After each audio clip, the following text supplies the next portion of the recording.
Chennai மீர்சாஹிப்பேட்டை market Besant சாலையில் மன்சூர் என்பவர் அராபத் என்ற டீ கடையை நடத்தி வந்துள்ளார்.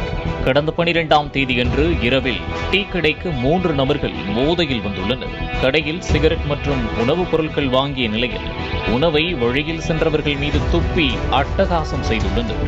இதனால் கைகலப்பு ஏற்பட்டுள்ளது.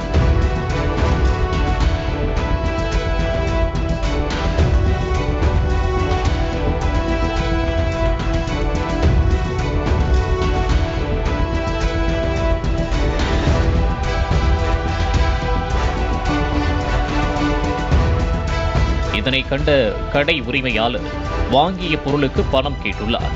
எங்களிடமே பணம் கேட்கிறியா, நீதான் எங்களுக்கு பணம் தரணும் என போதையில் இருந்த அந்த நபர்கள் மிரட்டியுள்ளனர். பின்னர் கடையில் இருந்த பொருட்களை அடித்து நொறுக்கியதோடு கடையின் உரிமையாளரையும் கடுமையாக தாக்கியுள்ளனர். காயமடைந்த கடையின் உரிமையாளர் மன்சூர் காவல் நிலையத்தில் புகார் அளித்தார். சிசிடிவி காட்சிகளின் அடிப்படையில் திருவல்லிக்கேணி பகுதியைச் சேர்ந்த அசோக் மற்றும் ராகுல் ஆகிய இருவரையும் போலீசார் கைது செய்து சிறையில் அடைத்தனர்.